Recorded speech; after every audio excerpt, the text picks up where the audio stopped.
stalked for months and she thought it was an ex-boyfriend, but the Colorado engineer and mother was killed by someone much closer to her. That Thursday began like any other. The sun rose over Broomfield, casting pale light through the frosted windows. Kristil woke early, made breakfast, and helped two of her children get ready for school. Daniel, who had left earlier but turned back because he wasn't feeling well, noticed something strange when he tried to reach her around mid-morning. His calls went unanswered. Text messages showed as delivered but unread. Is on her phone and on her computer. She thought she and her husband were being stalked and initially thought it was an old boyfriend. By late morning, his instincts told him something was terribly wrong. He contacted the police, requesting a welfare check and explaining the ongoing investigation and the threats his wife had received. Officers from the Broomfield Police Department arrived quickly, entering through the front door after no one responded to their knocks. Inside, everything appeared normal. The morning coffee cup on the counter, a phone charging in the kitchen, the soft hum of the home's heating system. But when they entered the garage, they found Kristil unresponsive near her car. Dear viewers, thank you for choosing our video and our channel. We put a lot of effort into making sure you enjoy being with us. Kristil Marie Krug came into the world on November 24, 1980, in the quiet and scenic town of Boulder, Colorado. From her very first days, her parents sensed she was a child filled with curiosity and a quiet determination that would one day define her life. She grew up in a home where love was the foundation, where laughter echoed through the hallways and family dinners often stretched long into the evening, filled with conversation and warmth. Her parents encouraged her to think freely, to ask questions, and to always follow her heart. When her father remarried several years later, Kristil welcomed the change not with hesitation, but with the openness that would become her signature trait. She treated her stepmother and new siblings as part of the family from the very first day, weaving them into her life with compassion and grace. Her ability to make people feel valued and included made her beloved by nearly everyone who met her. Even as a young girl, Kristil's dual nature, a balance of intellect and creativity, was impossible to miss. She was captivated by the hidden world of science, fascinated by the unseen mechanisms that made the Earth function. At the same time, she was enchanted by rhythm, by the art of movement, by the language of dance that allowed her to express emotion beyond words. Teachers often remarked that Kristil seemed to live in motion, both physically and intellectually. As she grew older, her focus sharpened. Long nights spent under the soft glow of a desk lamp turned into academic triumphs. Her hard work paid off when she earned a scholarship to the prestigious Colorado School of Mines. An extraordinary achievement for a young woman determined to make her mark in the world of engineering. Though her time there was challenging, it only reinforced her discipline and ambition. Later, she transferred to the University of Colorado at Boulder, where she majored in biochemical engineering, a field that allowed her to merge her analytical mind with her love for discovery. Graduating with distinction, Kristil entered adulthood ready to make a difference. Her first professional chapter began at Agiant Technologies, a company that valued innovation as much as precision. Within months, her supervisors recognized that she was no ordinary researcher. She had the rare ability to see patterns others missed, to merge logic with intuition, and to bring fresh creativity into highly technical work. Colleagues often described her as the calm in the chaos, focused, intelligent, and yet genuinely kind. But Kristil's greatest joy came not from awards or promotions, but from the life she built beyond the laboratory. In 2007, she married Daniel Krug, a dependable and caring man who matched her energy and optimism. Together, they built a home in Broomfield, Colorado, one filled with the beautiful chaos of family life. They raised 3 children, 2 daughters and a son, who mirrored the best parts of their parents. The girls loved to dance and perform, much like Kristil once had, while their younger brother was already showing an early fascination with gadgets and technology. The Krugs' days were busy, full of sports practices, school projects, and family outings. Friends often said their home felt like sunlight in motion, warm, happy, and full of laughter. But sometimes, Life's most beautiful pictures hide the shadows that slowly form beneath them. In the early fall of 2023, something unexpected entered the rhythm of their peaceful routine.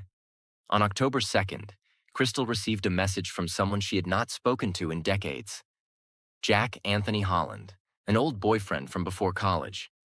His message was brief but unsettling. "Hope it's okay. I looked you up. I go to Boulder every few weeks and thought we might meet. You game?" At first, Kristil brushed it off, assuming it was just an awkward attempt to reconnect. But when she didn't reply, more messages followed. What began as light and nostalgic soon turned strange, and then deeply uncomfortable. The tone of his words shifted, carrying hints of bitterness and obsession. Within days, the messages multiplied, and some included personal details that suggested he had been watching her. Soon, the situation crossed from discomfort to fear.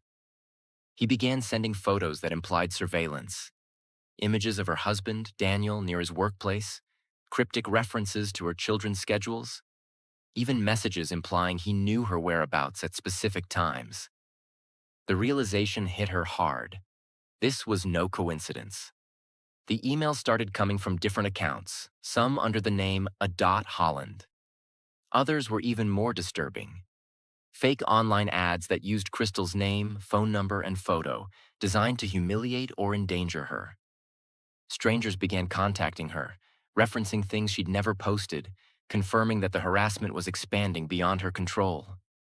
One message read simply, "Saw you at the dentist."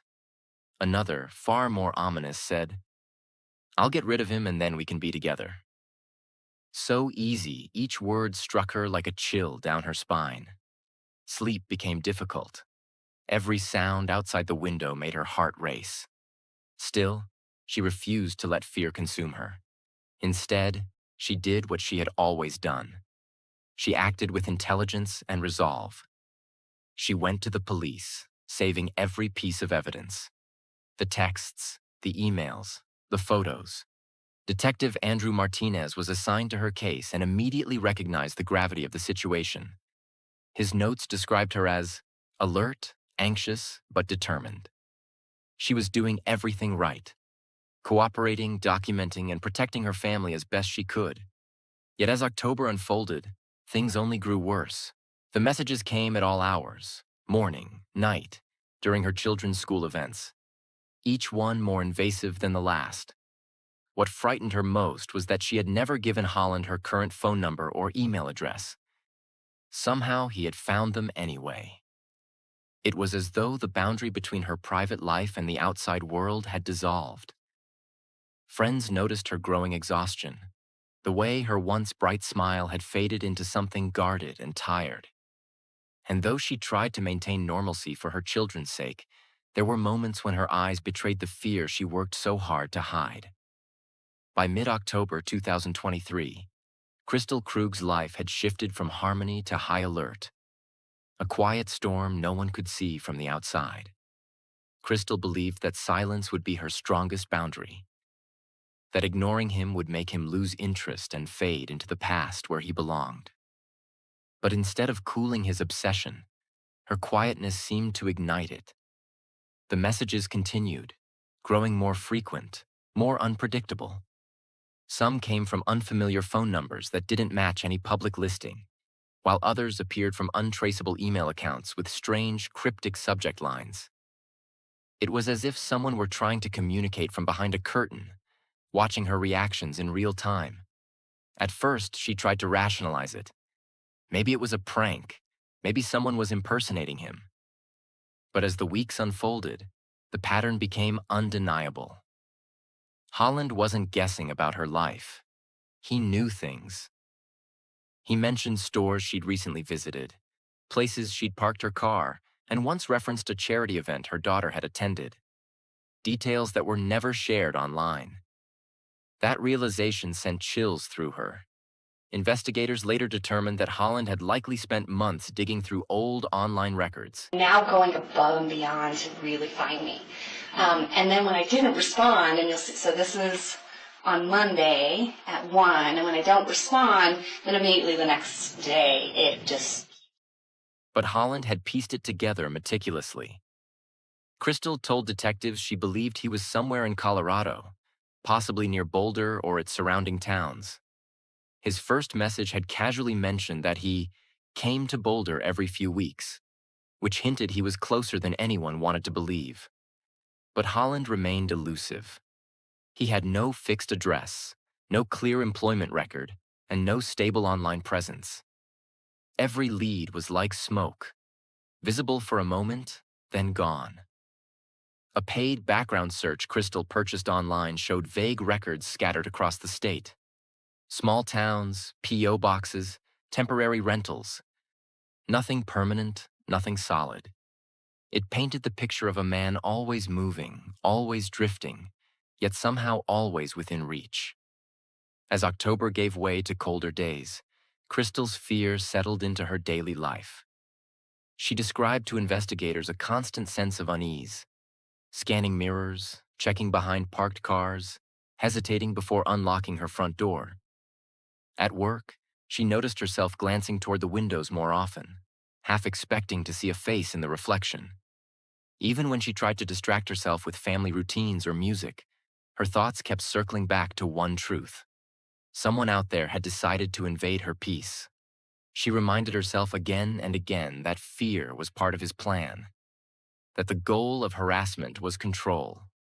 Welcome. All right. And then if anything else, all of a sudden something weird happens or involves and you go, oh God, how did we miss that or something like that? Call us. Don't wash it. Call us and let us know. Even if I thought there was something, we'd swab it and test it and see what happened. But I mean, I don't even see anything to... Where danger could slip through a screen. All the lessons she had tried to teach them about being careful online, protecting privacy, and trusting their instincts had suddenly become her own reality. It's not just the internet anymore, she reportedly said. It's like it's crossed over into real life. Her history with Jack Holland had been brief and seemingly harmless. They had met during the summer of 1999, two college-age dreamers who shared a few months of laughter and youthful optimism. But by that fall, the spark had faded. Their paths diverged, and Kristil moved on. There was one final unsettling encounter in 2001, when he reappeared unexpectedly, insisting they were meant to be. Kristil, already immersed in her studies and planning her future, made her position clear. Their time together was over. Holland didn't take it well. He reacted emotionally, sending a string of messages before abruptly blocking her on Facebook and vanishing. For more than 20 years, there was nothing. No word, no sign, not even a rumor. Kristil deleted most of her social media long before the pandemic, changed her contact information, and never once looked back. To her, that chapter was closed forever. Until suddenly, it wasn't. Now, 2 decades later, he had returned. And this time, his obsession had evolved into something darker, more consuming. Although Holland never directly mentioned her children, his messages revolved entirely around her and her husband, Daniel. His fixation seemed locked on the version of her he had known long ago, as if the years between them didn't exist. He spoke as though the past was still alive, and he was trying to rewrite it. For Kristil, this distorted form of attention became unbearable. Every ping from her phone made her flinch. She began to dread the sound. That simple tone that once meant a friend reaching out now symbolized fear. What had once been an old memory of youthful romance had twisted into a modern nightmare. A reminder that some obsessions never fade no matter how much time has passed. Law enforcement grew increasingly concerned. The messages were no longer harmless or random. They were strategic, manipulative, and escalating. Investigators warned Kristil that the pattern they were seeing often preceded in-person contact. They urged her and her husband to take extra precautions, to vary their daily routes, and to notify police immediately if they saw anything suspicious. Daniel, her husband, tried to stay calm for the family's sake, but even he couldn't hide his worry. Door closing, Okay. not necessarily closed. Sure. Okay. My wife drove that point home. As I came down, the door was open. The bigger one or yeah, the third? The double bay Got it. door. He spoke of the way their children sensed the tension, how they'd whisper at night, asking if everything was okay, and how he and Kristil would force smiles to keep them from seeing the fear beneath. By early November 2023, things took a chilling turn. Dozens of disturbing messages began appearing on Kristil's phone, this time from complete strangers. Many of them referenced online profiles she had never created. Some sent unsolicited images, claiming they had found her ad. Confused and horrified, Kristil contacted authorities once more. Investigators traced the source and uncovered that someone had posted a false online dating profile using her name, her email address, and even her phone number.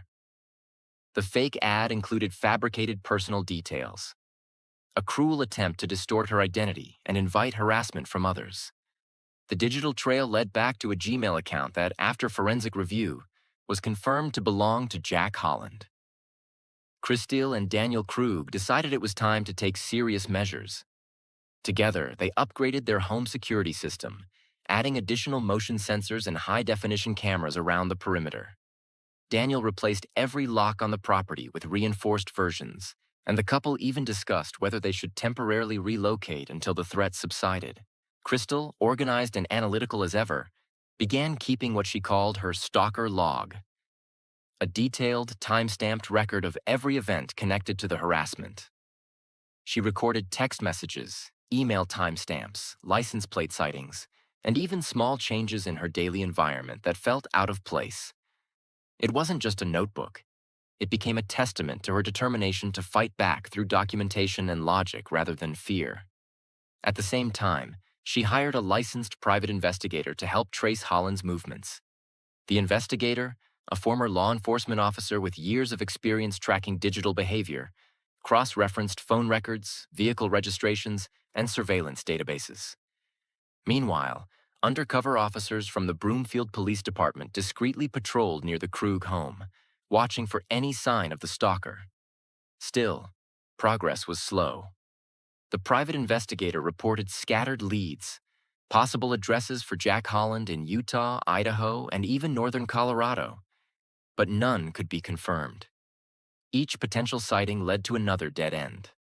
Holland seemed to exist between worlds, leaving faint digital traces but no physical footprint.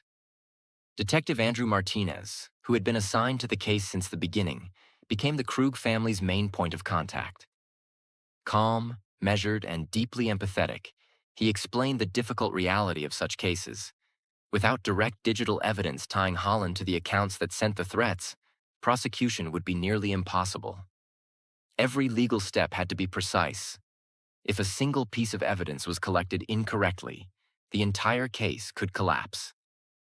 On November 12, 2023, Detective Martinez filed a series of search warrants directed to Google, TextNow, and Verizon, seeking detailed user data from the phone numbers and email addresses linked to the harassment. The requests asked for IP logs, device identifiers, and timestamps, data that could definitively show who was behind the communications. 5 days later, the warrants were officially served. But a small clerical error in Google's paperwork, a missing date on one section, forced the detective to refile the request. The corrected version wasn't submitted until December 6th, delaying everything.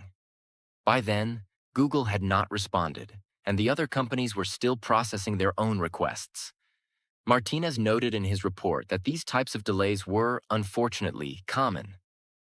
Technology firms handle thousands of similar requests from law enforcement agencies nationwide, and processing times can stretch for weeks or even months.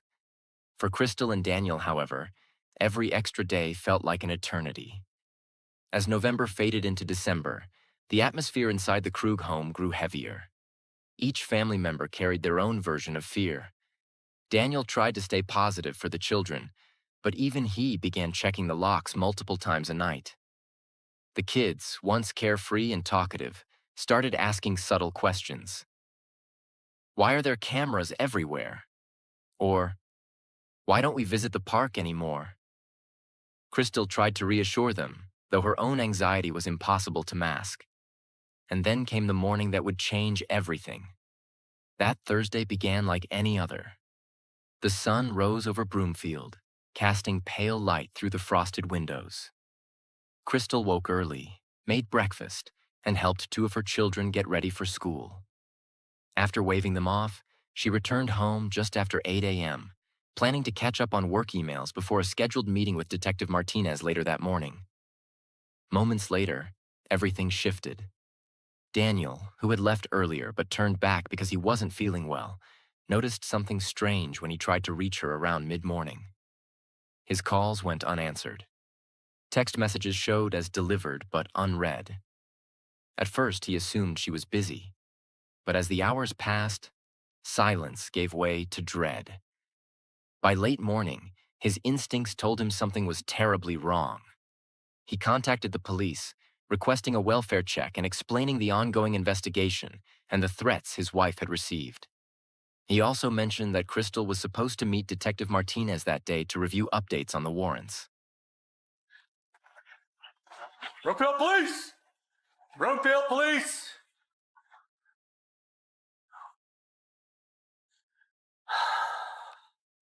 But when they entered the garage, they found Kristil unresponsive near her car.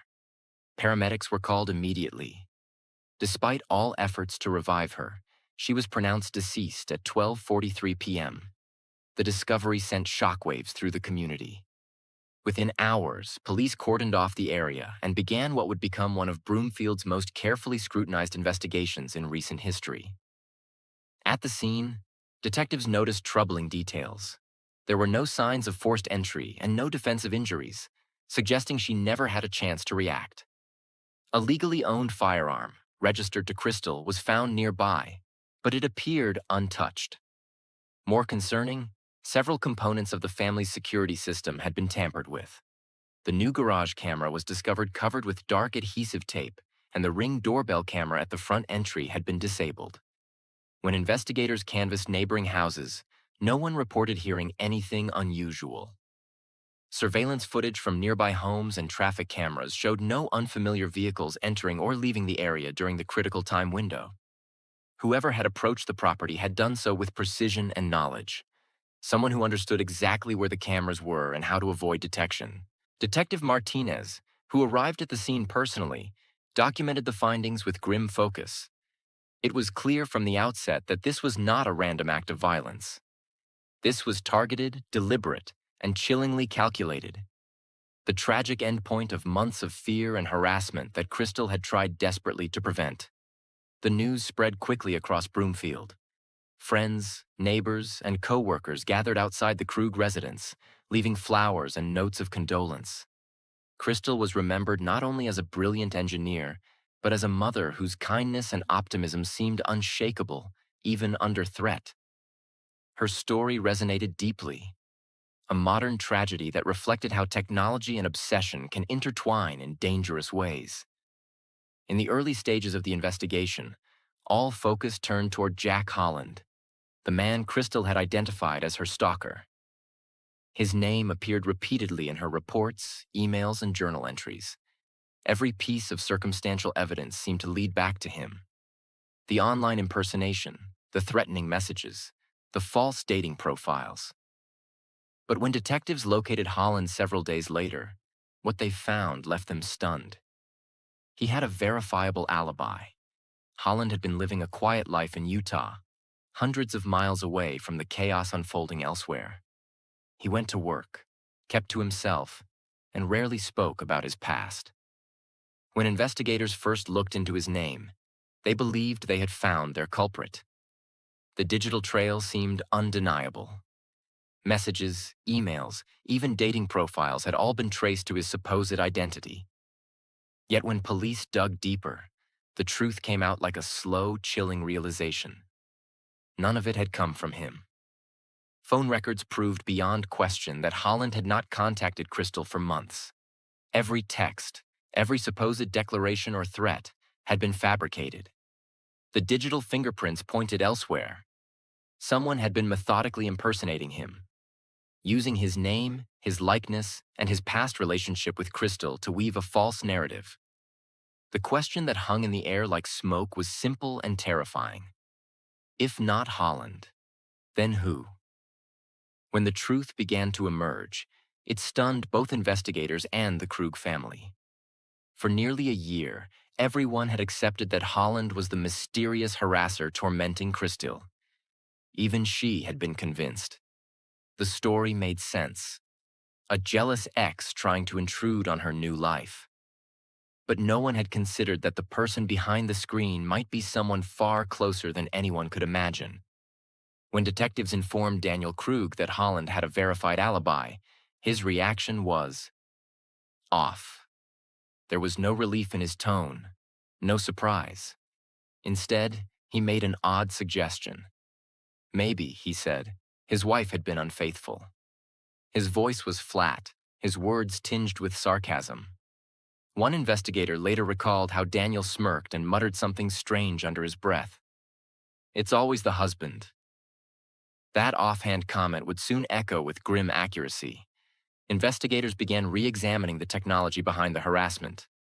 They traced the origins of the threatening emails, fake social accounts, and anonymous text messages. Every route, every IP address led them back, not to Holland's computer, not to an unknown stalker, but directly to Daniel's workplace. It was an astonishing discovery. A man who had once been considered a victim was now emerging as the likely author of his own wife's terror. The evidence kept piling up. Some of the messages had been sent from a prepaid burner phone. That phone, detectives found, had been purchased using a gift card registered in Daniel's own name. Tower data showed the phone's path perfectly mirrored that of Daniel's personal cell. Wherever Daniel went, the burner phone went too, and then came the smoking gun. After sending one of the very first harassing texts to Kristil, Daniel had immediately texted his own number, apparently testing the phone to make sure it worked. It was the kind of mistake that undoes even the most careful plan. By December 16th, investigators felt they had enough to move forward. Daniel Krug was arrested and charged with first-degree murder, stalking, and criminal impersonation. As the story unfolded, detectives began to understand the motive. Beneath the image of a devoted husband and father was a man watching his world fall apart. Friends and relatives described a marriage unraveling behind closed doors. Kristil had stopped sharing a room with Daniel, choosing instead to sleep in her son's room.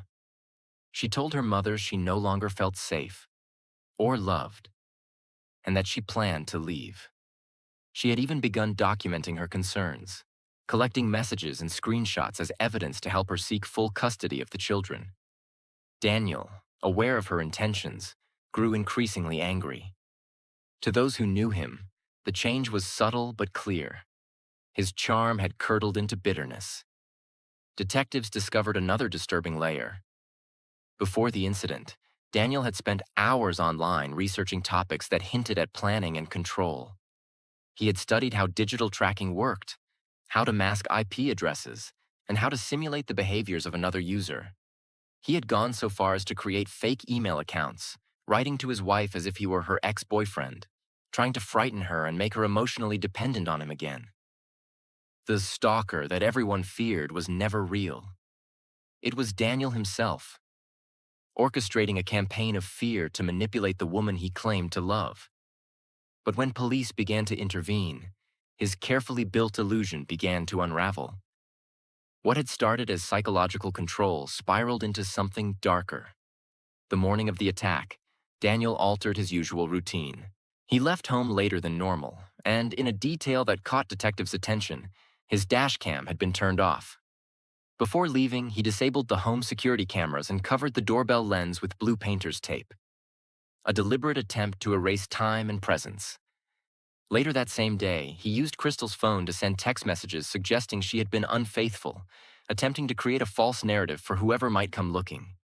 He even stopped by his favorite cafe, chatting casually with the barista, carefully building an alibi. To the outside world, Daniel appeared calm, perhaps even collected. But investigators would later describe his actions as a performance built on desperation. By the time all the evidence was gathered, the emails, the prepaid phone records, the falsified profiles, the pattern was undeniable. What began as an illusion of control had spiraled into something irreversible. In April 2025, the trial of Daniel Krug began. Prosecutors charged him with first-degree murder, stalking, and criminal impersonation.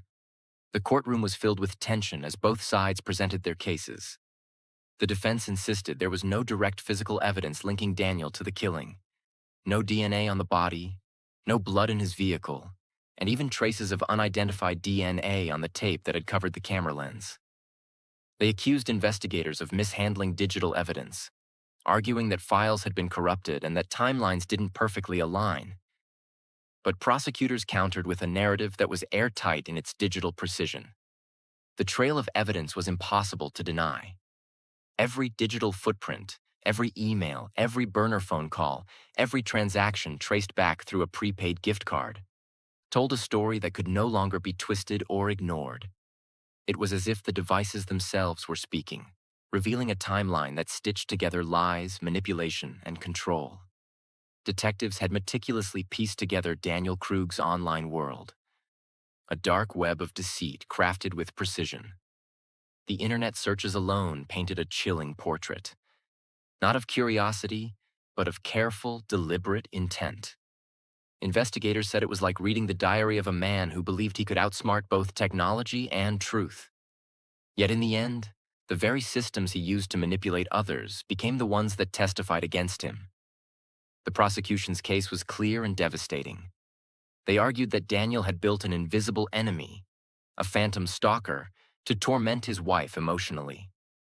Through fake profiles, anonymous emails, and fabricated threats, he orchestrated a digital campaign meant to isolate her, to make her afraid, to make her turn back toward him for safety.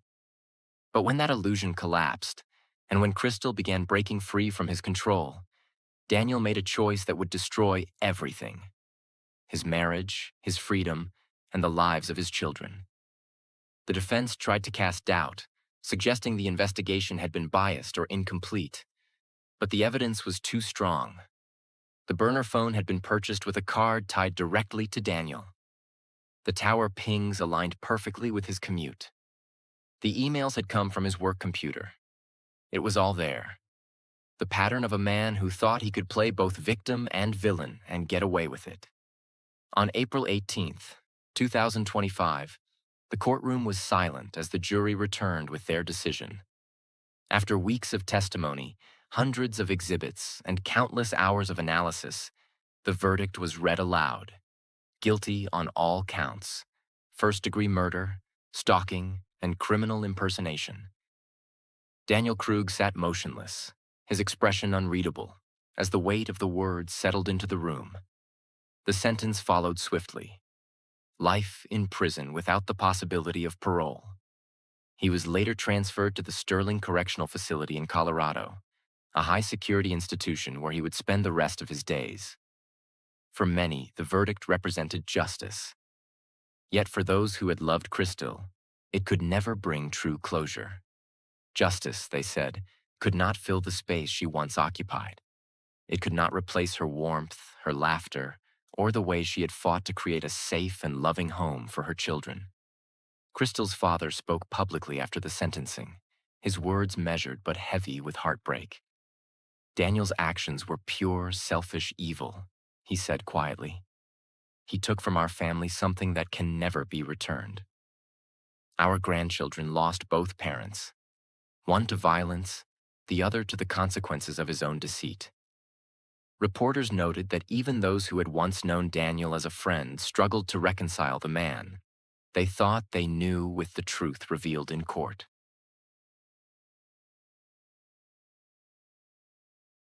One morning, the wife disappeared without a trace.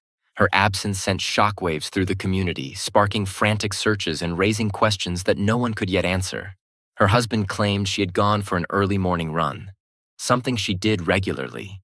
But something about his story felt off. But these were only pieces of a puzzle that, when fully assembled, revealed a terrifying truth.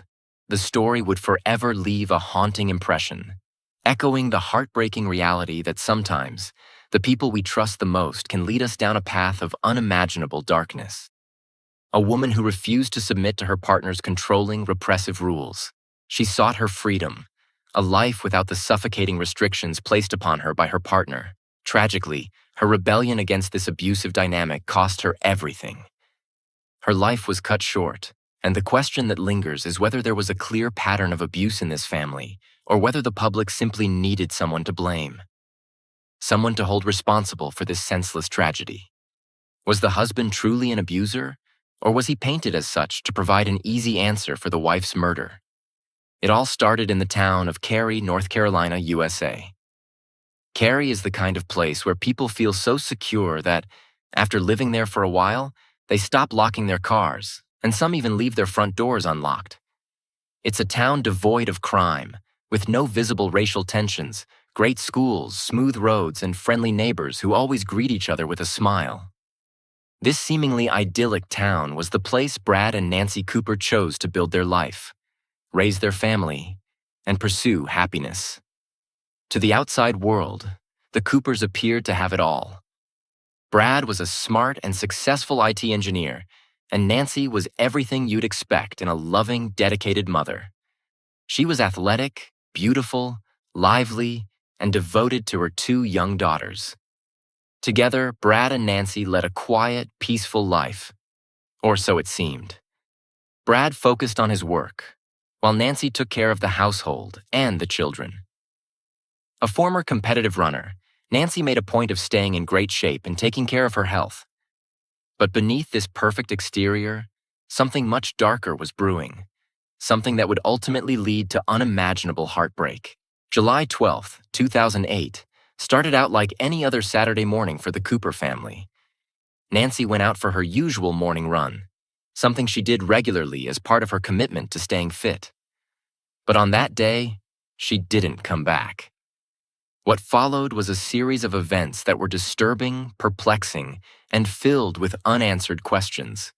The story is so tragic that it left everyone, family, friends, and even strangers who followed the case, with an overwhelming sense of loss and a desperate hope for justice. That afternoon, Nancy's close friend Jessica Adam called emergency services, her voice trembling as she reported Nancy missing. Jessica explained that Nancy had gone for a run at 7 a.m. and had not returned. The 2 friends had plans to meet later that morning, but Nancy never showed up.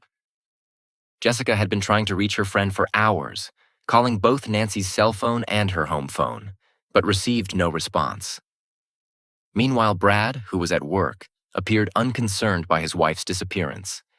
He assumed Nancy had simply gone for a longer walk than usual and would return soon. Yet, as the day wore on and Nancy remained missing, alarm bells started to ring.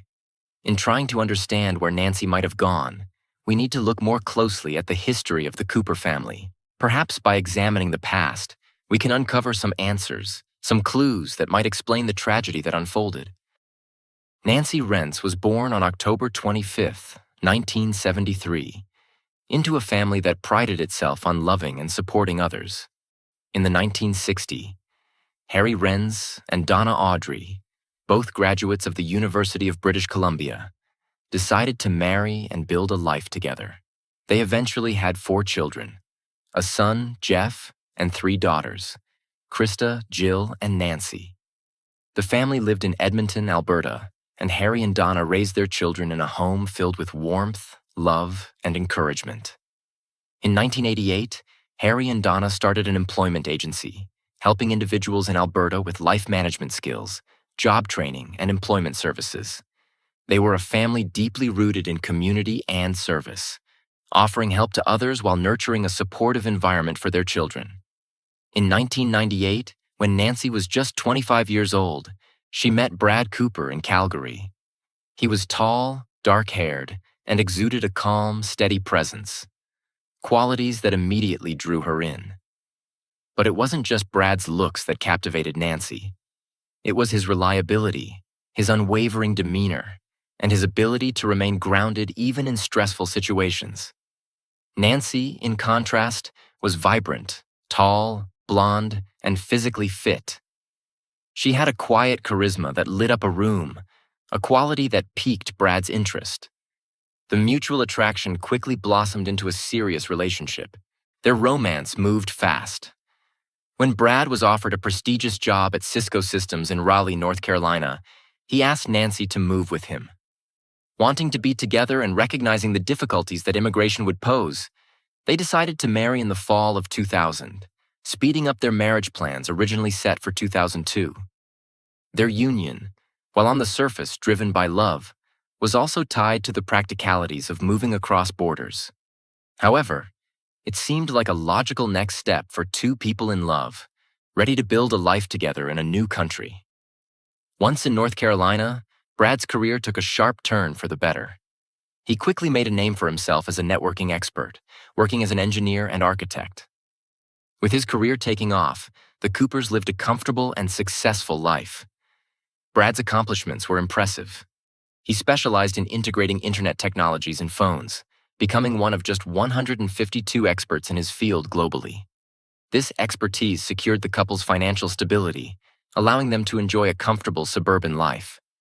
The Coopers had their own house, complete with 2 luxury BMW parked in the driveway. On the outside, it seemed like they had achieved the American dream.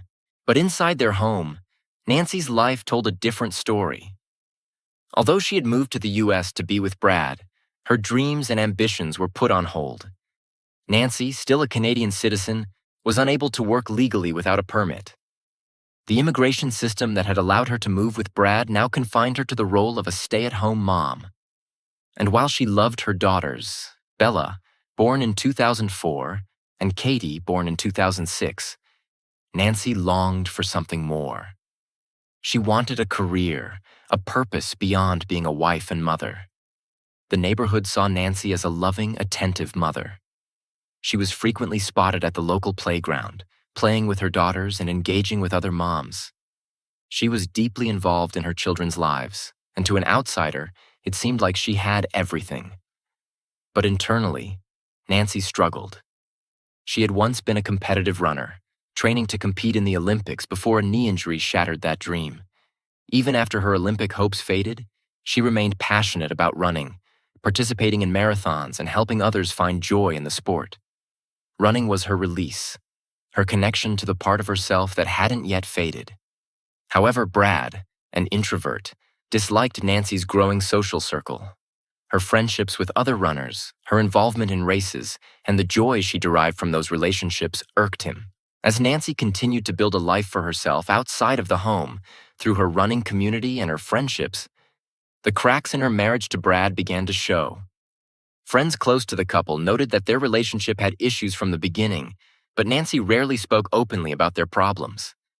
Instead, she painted an idealized version of her husband, never revealing the depth of their marital strife. Brad's need for control manifested in small ways at first, ways that could be easily overlooked. He made decisions for Nancy without consulting her, controlled the family finances, and became more critical of her choices. Over time, these behaviors escalated, slowly chipping away at Nancy's independence and self-worth. While Brad advanced professionally, Nancy's life felt smaller and more confined. Her desire to work, to contribute beyond the home, was stifled by legal and practical barriers. The isolation of being a stay-at-home mom without a career to call her own weighed heavily on her. As Nancy's marriage to Brad grew more strained, she began to find solace in her running community.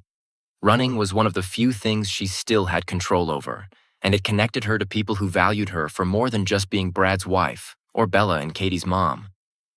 But her efforts to carve out a space for herself in this new world only exacerbated the tension in her marriage. Brad's introverted nature and need for control made it difficult for him to accept Nancy's newfound social life, and he became increasingly resentful of her friendships and her time away from home. The tension between them reached a boiling point as Brad's manipulative tendencies became more pronounced. His once steady and calm demeanor morphed into something more sinister. A quiet, insidious form of control that left Nancy feeling trapped. She had given up so much for their life together, but it was never enough for Brad. As he continued to climb the corporate ladder, his expectations of Nancy only grew more unrealistic. He wanted her to fit into a narrow mold of what he believed a wife and mother should be, and any deviation from that mold was met with criticism or disapproval. Nancy's life, once full of potential and dreams, had become suffocating. She had entered the marriage with hopes of building a life together, but instead, she found herself living in Brad's shadow, her own identity slowly eroding. Yet she kept up appearances, continuing to be the perfect wife and mother in public, while privately struggling to hold on to the pieces of herself that remained. In the end, Nancy's attempts to assert her independence, through running, through her friendships, through her desire for more than what Brad offered, only deepened the rift in their relationship. What began as a promising love story had turned into a prison for Nancy, one in which she had to constantly navigate Brad's growing need for control and his diminishing respect for her. The marriage that had once been full of promise was now suffused with tension, manipulation, and an overwhelming sense of loss for the woman Nancy once was.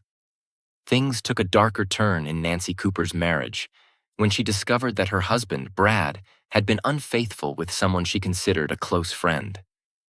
In the spring of 2007, Nancy learned about Brad's affair with Heather, a revelation that shattered any remaining trust she had in him. Heather wasn't just a stranger.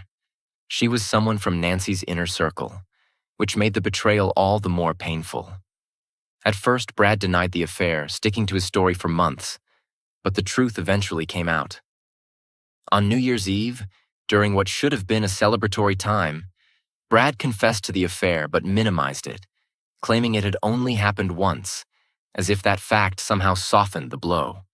His attempt to downplay the situation by suggesting that one time didn't count was not only insulting, but a clear indication of how little he understood or cared about the emotional wreckage he had caused.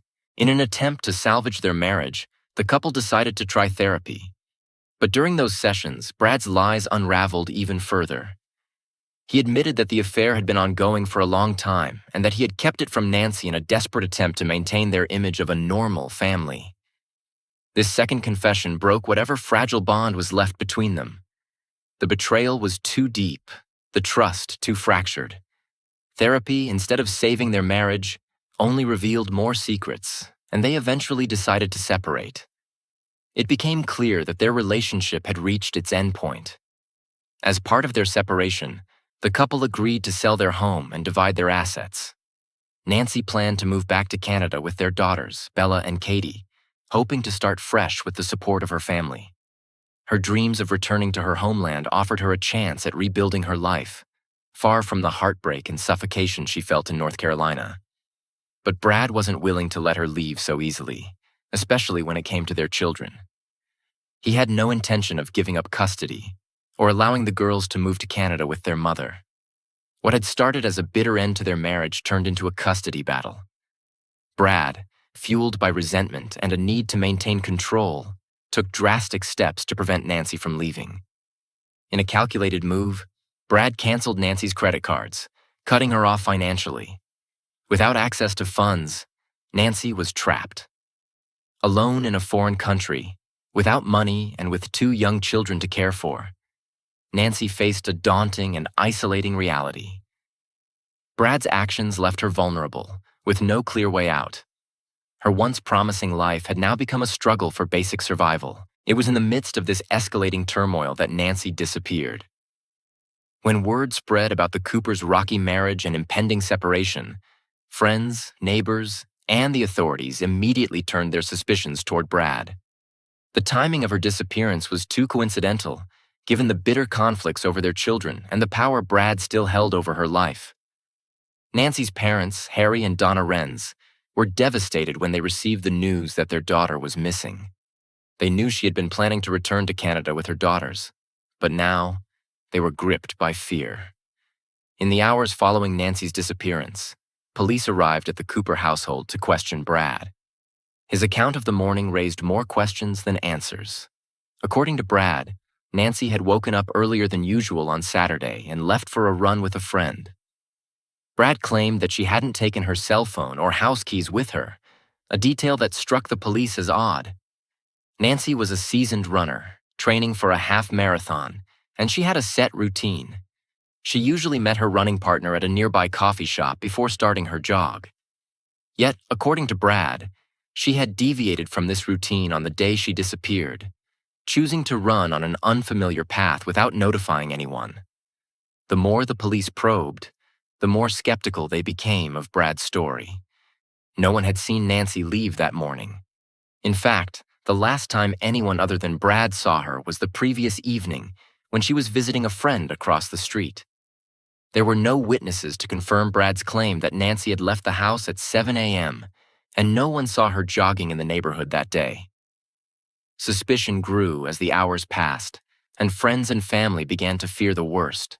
A search party was quickly organized to find Nancy. Could she have run away to escape her troubled marriage? Her friends didn't think so. Nancy was devoted to her children, and there was no way she would have left without taking Bella and Katie with her. As the search intensified, those closest to Nancy hoped she had simply gone off the grid for a while, perhaps seeking a temporary escape from her tumultuous home life. But as the days wore on, their hope faded, replaced by a growing dread. On July 14, 2008, just 2 days after Nancy was reported missing, the search came to a tragic end. A man walking his dog discovered a woman's body in a drainage ditch approximately 3 miles from the Cooper home. The body was lying face down in the water, partially submerged in the ditch. The woman was wearing a sports bra and a single diamond earring was still in one ear. The man immediately called the police, who arrived on the scene and identified the body as Nancy Cooper. The autopsy revealed that Nancy had been strangled to death, her hyoid bone broken, a common injury in cases of manual strangulation. The medical examiner found no signs of sexual assault, but the brutal manner of her death left no doubt that this was a homicide. Nancy's once promising life had been violently taken, and the question on everyone's mind was, who would want to kill her? With Nancy's body discovered and the cause of death confirmed as strangulation, investigators shifted their focus to finding the person responsible. The most obvious suspect was Brad. He had motive: his anger over their impending separation and custody battle, his financial control over Nancy, and the recent uncovering of his affair. Friends of Nancy told police that she had been fearful of Brad in the weeks leading up to her death, worried that his manipulative behavior was becoming more aggressive. As the investigation continued, more and more circumstantial evidence seemed to point to Brad. His behavior during Nancy's disappearance was scrutinized, and many people began to wonder whether his calm, collected demeanor was a facade hiding something darker.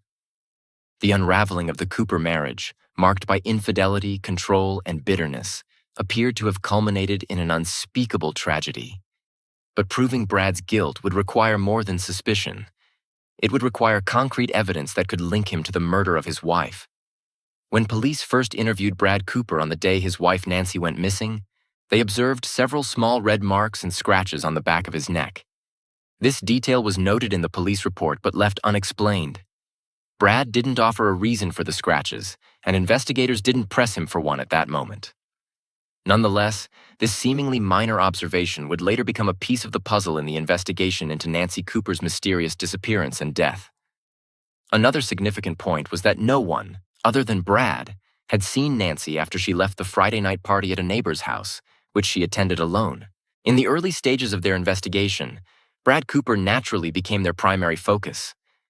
After all, the husband is often the first suspect in homicide investigations, particularly in cases involving a missing spouse. And Brad had been the last person to claim to have seen Nancy alive.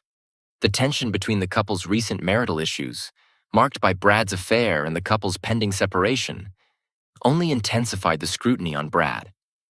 Detectives felt that the circumstances surrounding Nancy's disappearance were too suspicious to ignore. On the surface, Brad seemed cooperative and calm, but the more police dug into the details of his account, the more inconsistencies began to surface. A series of overnight warrants were issued to search the Coopers' home, their 2 cars, and Brad himself. The urgency with which the police treated the home and vehicles as potential crime scenes indicated they believed that time was of the essence. They used luminol to search for bloodstains and combed the residence for any traces of evidence that might link Brad to Nancy's death. In addition to these searches, investigators collected Brad's hair, fingerprints, and DNA samples for comparison against any evidence they might find either at the crime scene or on Nancy's body. One of the complexities of this investigation stemmed from the fact that Brad and Nancy had shared a life. They lived in the same house, used the same cars, and touched many of the same items daily. Any evidence found would first need to be contextualized within the framework of a married couple living under one roof. However, some details uncovered during the investigation raised eyebrows. For instance, on the morning Nancy disappeared, Brad told police that he had spent his time cleaning the house. He had done laundry, vacuumed, and mopped the floors. Investigators found this odd, especially considering Nancy had not returned from her run, and no one knew where she was. More peculiar still was Brad's admission that he had purchased bleach and other cleaning supplies the day before. While it's not uncommon for people to clean their homes regularly, the timing of Brad's sudden deep cleaning spree on the very day his wife vanished seemed suspicious to law enforcement. Investigators later took several boxes and bags of potential evidence from the Cooper household, all of which would need to be processed to see if any of it was connected to Nancy's death. Among these items were cleaning supplies, some of Brad's clothing, and a variety of household items. Brad's explanation for the thorough cleaning he undertook didn't sit well with investigators. According to written police testimony, Brad's story didn't align with interviews from friends and neighbors who knew the couple well. These friends claimed Brad had never been particularly fastidious about cleaning during their marriage. Another curious detail emerged when police discovered that Brad had cleaned the trunk of Nancy's car but left the interior untouched. When questioned about this, Brad claimed that he had spilled gasoline in the trunk and needed to clean it out. Yet investigators found no traces of gasoline or any cleaning fluid smell in the trunk. This strange inconsistency further heightened police suspicions about Brad's potential involvement in Nancy's disappearance. By this time, investigators had built a strong enough case to consider Brad Cooper the prime suspect in Nancy's death. The couple's personal life was dissected by police and prosecutors, revealing that both Brad and Nancy, Canadian citizens, had been in the process of a bitter separation. Nancy had made plans to move back to Canada with their 2 daughters, Bella and Katie, while Brad was unwilling to let her go without a fight. In April 2008, just months before Nancy's death, Brad had removed Nancy's name from their joint bank accounts and canceled her credit cards, effectively cutting her off financially. He also took possession of the children's passports, preventing her from leaving the country with the kids. As the investigation deepened, detectives turned their attention to Brad's computer. In high-profile cases such as this one, a suspect's digital footprint often reveals clues about their mindset and potential actions. Detectives searched Brad's computer for evidence that might indicate premeditation, looking for documents or internet searches on how to kill someone or dispose of a body. While Brad's background as a tech-savvy individual made the search more complicated, investigators were determined to leave no stone unturned. During cross-examination in court, Detective Adam Dismukes testified about certain aspects of the crime scene that suggested foul play. Specifically, the front hallway of the Cooper home raised red flags. Dismukes noted that the hallway's condition seemed indicative of a possible struggle, one that might have taken place when Nancy returned from the party the night before she was reported missing. Could this have been the location where Nancy's life was violently taken? As evidence mounted against Brad, his calm and collected demeanor started to crack. It became clear that the investigation was building a compelling narrative. Brad, embroiled in a failing marriage, fearful of losing custody of his children, and frustrated by his wife's plans to leave the country, had been driven to a violent and irreversible act. The affair, financial disputes, and control issues all painted a picture of a man desperate to maintain his grip on a life that was slipping through his fingers. Yet, despite all this circumstantial evidence, no one could definitively place Brad at the scene of Nancy's death. The prosecution would need more than suspicion to convict him. They needed concrete proof, something that would irrefutably tie Brad to the murder. Investigators were confident that such proof existed, whether it was hidden in the house, the cars, or the digital data retrieved from Brad's computer. But as the investigation continued, Brad remained a free man, albeit one under intense scrutiny. Public opinion swayed heavily against him. In the quiet town of Cary, North Carolina, the brutal murder of Nancy Cooper had shocked the community, and many believed justice had not yet been served. Friends of Nancy, who had witnessed the unraveling of her marriage and the toll it had taken on her, were vocal in their belief that Brad was responsible for her death. However, the legal system would demand more than belief. It would demand proof, and for now, that proof was still being pieced together by law enforcement. As investigators pored over the evidence from the Cooper home, examining dozens of photos taken while the case was still being treated as a missing person investigation, defense attorney Howard Kurtz mounted a vigorous challenge to the prosecution's case. Kurtz, representing Brad Cooper, methodically questioned Detective Adam Dismukes, aiming to create doubt that the evidence pointed to Brad's guilt in the murder of his wife, Nancy Cooper. One point of contention involved the photos of the Cooper home, specifically the foyer area. Some of the photographs showed small decorative items, such as bamboo sticks in a vase and a pair of decorative ducks that had been on a credenza, missing between the afternoon of July 11, 2008, when Nancy had been home, and the next day when the investigation commenced. These items, police believed, may have been displaced during a struggle between Brad and Nancy. Kurtz, however, was quick to argue that the scene didn't support the idea of a violent altercation. He pointed out that other items, such as a lamp in the hallway, remained undisturbed.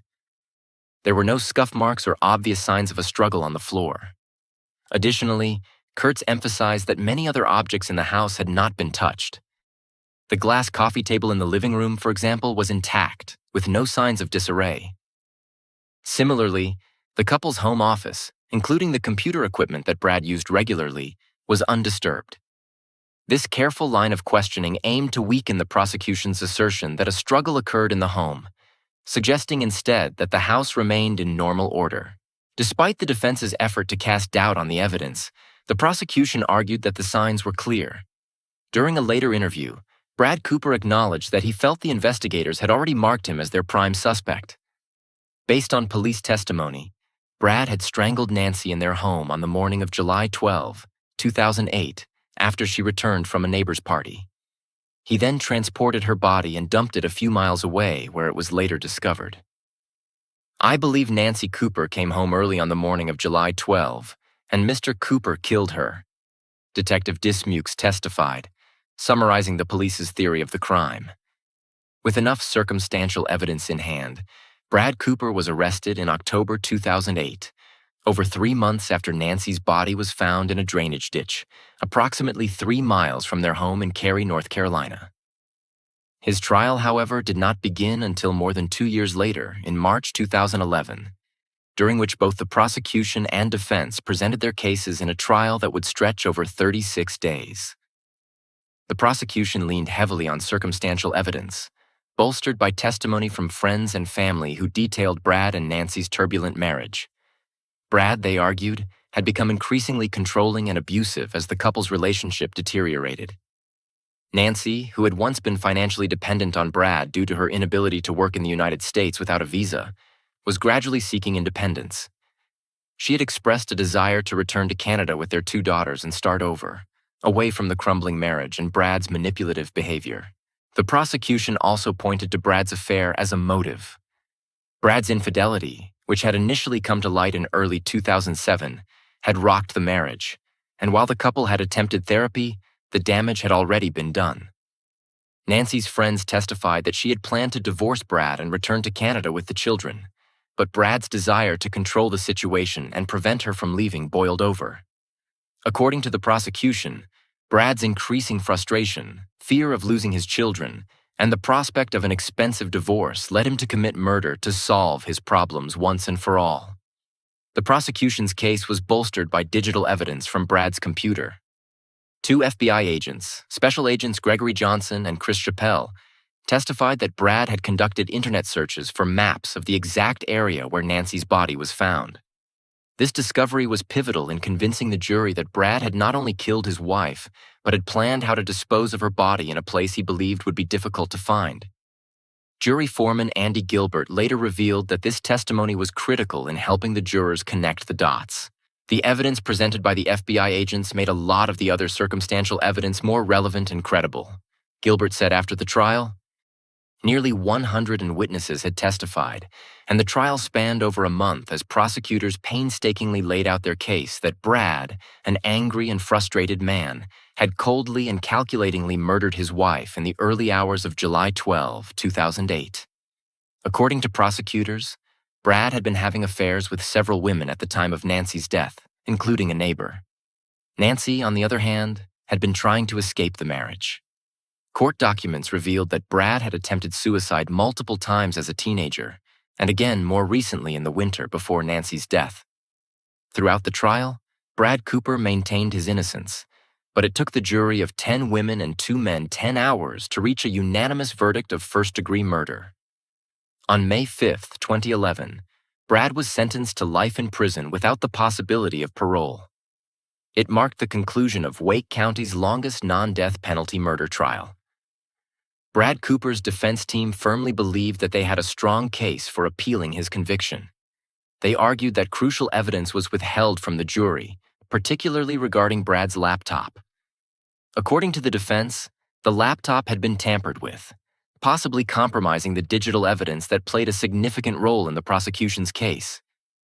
This, they claimed, was one of several ignored avenues in the investigation that could have cast doubt on Brad's guilt. They argued that investigators had tunnel vision, focusing solely on the Brad did it theory, while disregarding other potential leads that could have identified Nancy's real killer or killers. In 2013, he appealed to have his conviction overturned, citing errors in the trial, particularly regarding the admission of certain evidence. His defense argued that the FBI digital evidence was improperly presented and should not have been allowed. However, while his conviction was reviewed, the case was not retried in full. But in 2015, a twist occurred. At the age of 40, Brad Cooper pleaded guilty in Wake County Superior Court to the second-degree murder of his wife, Nancy, bringing an end to years of legal battles. During his court appearance, Brad finally acknowledged his actions in public. When asked by the judge if he killed Nancy and dumped her body in a ditch in Cary, North Carolina in 2008, Brad answered, "Yes." This marked the first time he had openly admitted to the crime in a court of law, something he had vehemently denied for years. He had initially been convicted of first-degree murder in 2011, but in a significant development, the North Carolina Court of Appeals overturned that conviction. The reason? There were concerns about the fairness of his trial, particularly surrounding the digital evidence and the manner in which it had been presented to the jury. As a result, Brad was given a new deal. He would plead guilty to second-degree murder in exchange for a reduced sentence. This plea, however, effectively ended his fight for custody of his daughters, as he forfeited his parental rights. Nancy's twin sister was awarded custody of the 2 girls. Judge Paul Gessner sentenced him to 12 years in prison, with credit given for the 5 years he had already served. This reduced sentence marked a stark contrast to his original life sentence without the possibility of parole. It was a bittersweet resolution for both the prosecution and Nancy's family. While Brad's confession provided the closure, they sought an admission of guilt. It also meant that he would eventually be released from prison. The unfaithful husband who had strangled his wife in a moment of rage, then dumped her body in a drainage ditch, would not spend the rest of his life behind bars as initially believed. Brad Cooper served his 12-year sentence at the Mountain View Correctional Institution in Spruce Pine, North Carolina. On November 23, 2020, he was released from prison, having completed his time behind bars. However, his release didn't mean freedom. Immediately upon leaving the correctional facility, Brad was taken into custody by U.S. Immigration and Customs Enforcement. As a Canadian citizen, he was deported back to Canada, where he now reportedly lives.